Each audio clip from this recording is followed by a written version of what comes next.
மரணிக்கிற போது சஹீஹுல் புகாரியில் இடம்பெறக்கூடிய நபிமொழி 30 படி வாட்கோதுமைக்காக ஒரு யூதனிடத்தில் தன்னுடைய ஆயுதத்தை அடமானம் வைத்த நிலையில் தான் நபிகள் நாயகம் ஸல்லல்லாஹு அலைஹி வஸல்லம் அவர்கள் மரணிக்கிறார்கள்.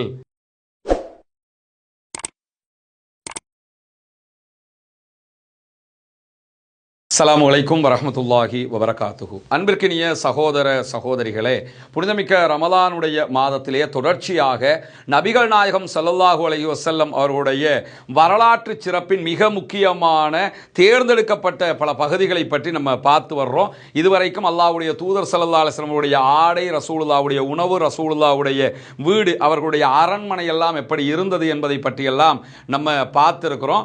ரசூலுல்லாஹி ஸல்லல்லாஹு அலைஹி வஸல்லம் அவர்கள் ஒரு மாமன்னராக, ஒரு ஆட்சி பீடத்திலே கையிலே வைத்துக் கொண்டிருந்த ஒரு தலைவராக இருந்தவர்கள்.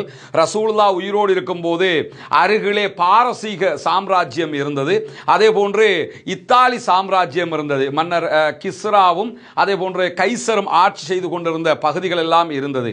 அதற்கு ஈடாக நபிகள் நாயகம் ஸல்லல்லாஹு அலைஹி வஸல்லம் அவருடைய சாம்ராஜ்யமும் இருந்தது நமக்கு தெரியும். ரசூலுல்லாஹ்வுடைய மரணத்துக்கு பிறகு இத்தாலி சாம்ராஜ்யம் முழுவதுமாக இஸ்லாத்தினுடைய கட்டுப்பாட்டுக்கு கீழாக கொண்டு வரப்படுகிற அளவுக்கு நிலைமையெல்லாம் இருந்தது. இப்படியான ஒரு சூழல்ல அல்லாஹ்வுடைய தூதர் ஸல்லல்லாஹு அலைஹி வஸல்லம் அவருடைய உணவு, ஆடை, வீடு பற்றியெல்லாம் நம்ம பார்த்துக்கிட்டு வரும்போது ஒரு சந்தேகம் யாருக்கும் ஏற்படலாம்.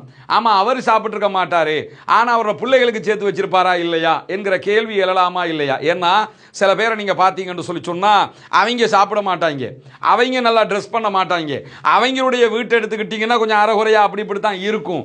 ஆனால் அவன் செத்து போயிட்டான்னா அதுக்கு பிறகு நீங்கள் போய் பார்க்கும்போது ஆச்சரியத்தில் உச்சிக்கே போயிருவீங்க. காரணம் என்னன்னு கேட்டால், என்னடா இது, நம்ம சாகிற வரைக்கும் அவனுக்கு எவ்வளவு சொத்து இருந்ததுங்கிறதே நமக்கு தெரியாமல் இருக்கும்.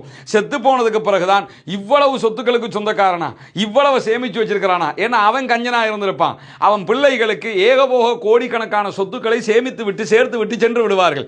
இதுபோல அல்லாஹ்வுடைய தூதர் ஸல்லல்லாஹு அலைஹி வஸல்லம் அவங்க சாப்பிடாம, அவங்க ட்ரெஸ் பண்ணாம, அவங்க வீடுகளில் தேவையான பொருட்களை பெரிய அளவில் சேமிக்காம கையை கட்டி வாயை கட்டி அப்படி வாழ்ந்து பிள்ளைகளுக்கு சேர்த்து வச்சிருச்சு போயிருக்கலாமா இல்லையா? இப்படி ஒருவர் நினைக்க முடியுமா, முடியாதா? இப்படி நினைப்பவர்கள் முதலாவது என்ன பண்ணணும் என்று கேட்டா, நபிகள் நாயகம் ஸல்லல்லாஹு அலைஹி வஸல்லம் அவர்களை பற்றி எழுதப்பட்டிருக்கிற மார்ட்டின் லிங்க்ஸ் அவர்களால் எழுதப்பட்ட தி முஹம்மது என்கிற புத்தகத்தை படித்து பாருங்கள்.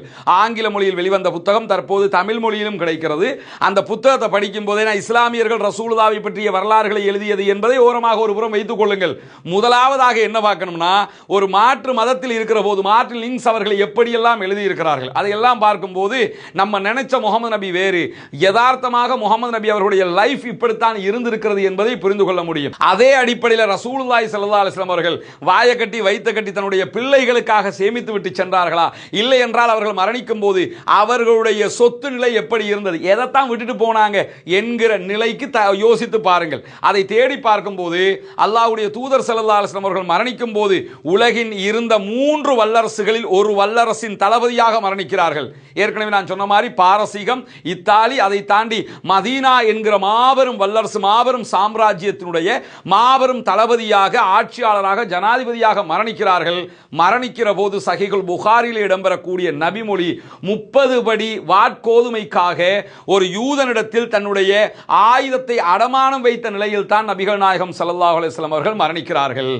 ரசூலுல்லாஹ்வுடைய ஆட்சிக்கு கீழே இருக்கிற ஒரு சாதாரண குடிமகன்கிட்ட போய் எனக்கு வாழ்க்கை செலவுக்கு தேவையான பணம் கிடையாது, இந்த என்னுடைய ஆயுதத்தை அடமானம் வச்சுக்க.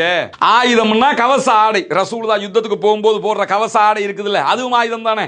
அந்த கவச ஆடையை இதை நீ அடமானமா வச்சுக்க, எனக்கு ஒரு 30 படி கோதுமை தந்திருப்பான்னு சொல்லி வாங்கியிருந்தாங்க.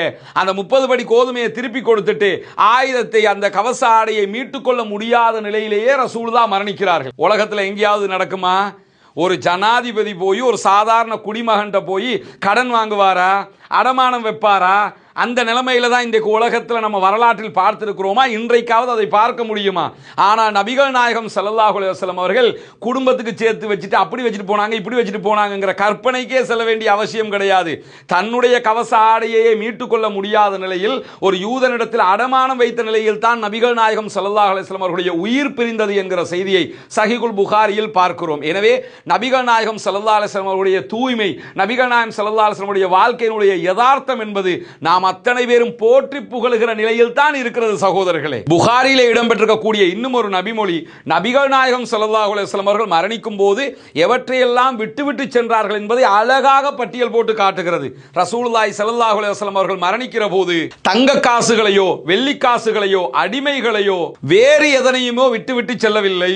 தம்முடைய வெள்ளை கோவேறு கழுதை, ரசூலுல்லாஹ்ட்ட ஒரு கோவேறு கழுதை வெள்ளை கலர்ல இருந்திருக்கு, அந்த வெள்ளை கோவேறு கழுதை தன்னுடைய யுத்தத்துக்கு பயன்படுத்துகிற ஆயுதம், தனக்கு தர்மமாக கிடைக்கப்பெற்ற நிலம். 2 யுத்தங்கள்ல ரசூலுல்லாவுக்கு அன்பளிப்பாக 2 நிலங்கள் கிடைத்து, எல்லா சஹாபாக்களுக்கும் கிடைக்கிற மாதிரி அவங்களுக்கும் கிடைச்சிருந்தது அந்த நிலம். இதை தவிர முஹம்மது நபி ஸல்லல்லாஹு அலைஹி வஸல்லம் அவர்களுக்கு சொந்தமாக எந்த ஒரு பொருளும் இருக்கவில்லை. நபிகள் நாயகத்துடைய காலத்துல யுத்தங்கள் நடக்குமா இல்லையா? இப்பதான் ராணுவத்துக்கு ஃபோர்ஸஸ்க்கு சம்பளம் இருக்கிறது. நபிகள் நாயகத்துடைய காலத்துல யுத்தம் நடக்கும் போது ஃபோர்ஸஸ்க்கு சம்பளம் எல்லாம் கிடையாது. அவர்கள் இறைவனுக்காக, இது மார்க்கத்திற்காக செய்கிறோம், நம்முடைய நாட்டை பாதுகாக்க செய்கிறோம், நாட்டுக்காக போராடுகிறோம், இதற்கு மறுமையிலே நமக்கு நன்மை கிடைக்கும் என்றுதான் வருவார்கள். அதுதான் ரசூலுல்லாஹ்வுடைய ஃபோர்ஸஸ், ரசூலுல்லாஹ்வுடைய ராணுவம்.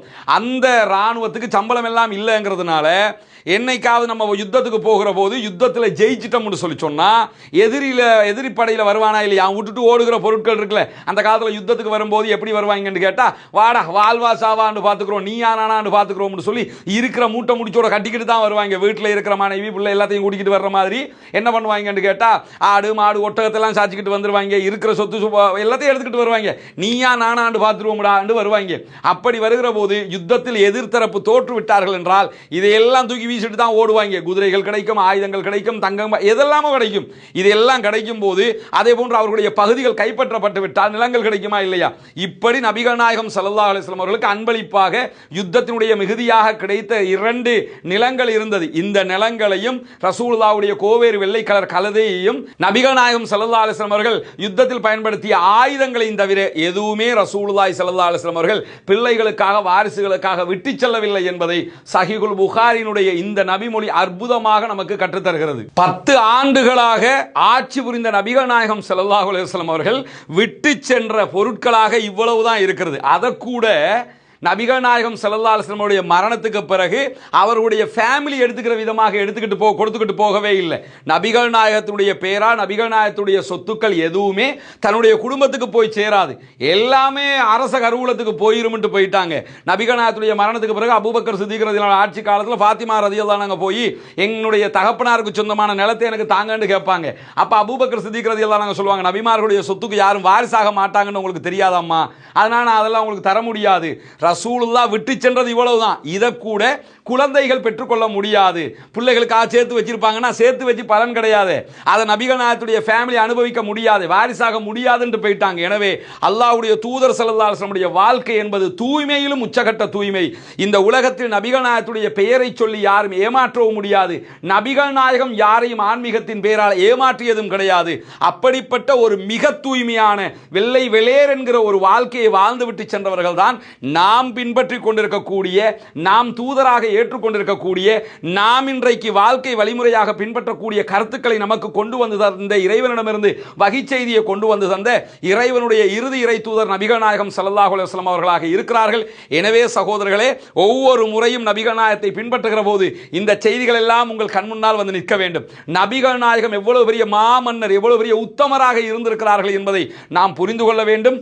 தொடர்ந்தும் நம்முடைய இந்த உரையிலே இது போன்ற மேலதிகமான தகவல்களை பார்ப்போம். நாளைய தினம் இன்னும் ஒரு சம்பவத்தில் இது போன்று நபிகள் நாயகம் ஸல்லல்லாஹு அலைஹி வஸல்லம் அவர்கள் பற்றிய செய்திகளை நாம் புரிந்து கொள்வோம். வாஹிரு தஅவானா அல்ஹம்துலில்லாஹி.